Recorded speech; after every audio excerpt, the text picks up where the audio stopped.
নমস্কার বন্ধুরা, আজ আমি চিংড়ি পটল রান্না করে দেখাবো, যেটি খেতে একেবারেই অন্যরকম। এটি আপনারা প্রত্যেকেই রান্না করে খেয়ে দেখবেন কতটা ভালো লাগে।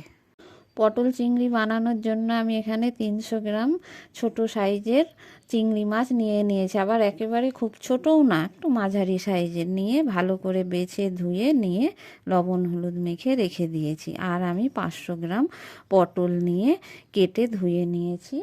আর আলু বড় বড় সাইজ করে কেটে নিয়েছি। মশলা কুচনো পেঁয়াজ, রসুন, আদা আর পাকা টমেটো নিয়েছি। 1 চামচ জিরের গুঁড়ো, ধনের গুঁড়ো আর লঙ্কার গুঁড়ো দিয়ে দিলাম।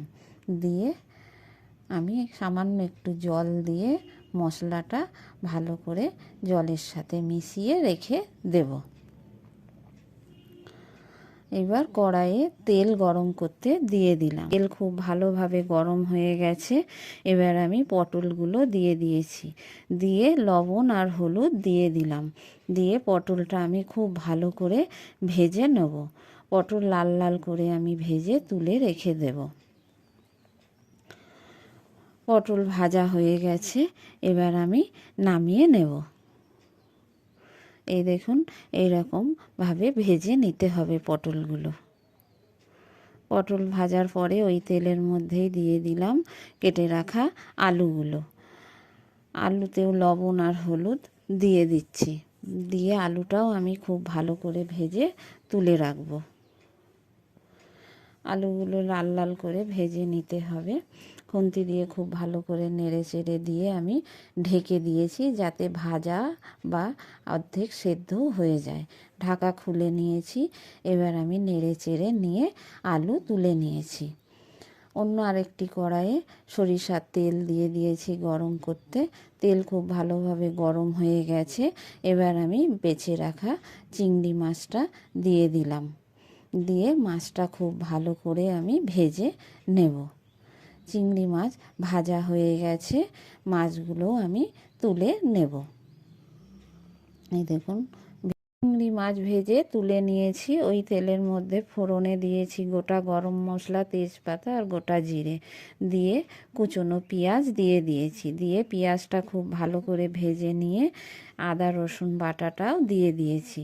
দিয়ে খুব ভালো করে মশলাটা কষিয়ে নিয়ে কেটে রাখা টমেটো দিয়ে দিয়েছি।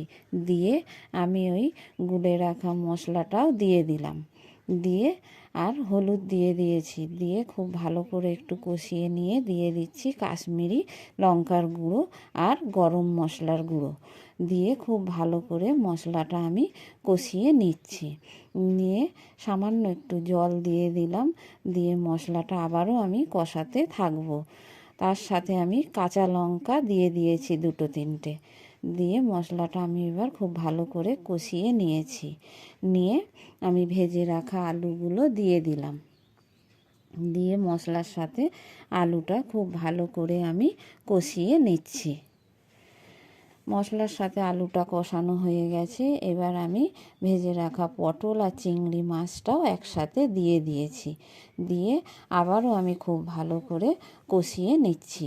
মশলার সাথে সব কিছু একসাথে আমি কষিয়ে নিলাম। নিয়ে এবার আমি জল দিয়ে দিচ্ছি। পরিমাণ মতো জল দিয়ে দিলাম। এতে খুব বেশি জল দিতেও হবে না।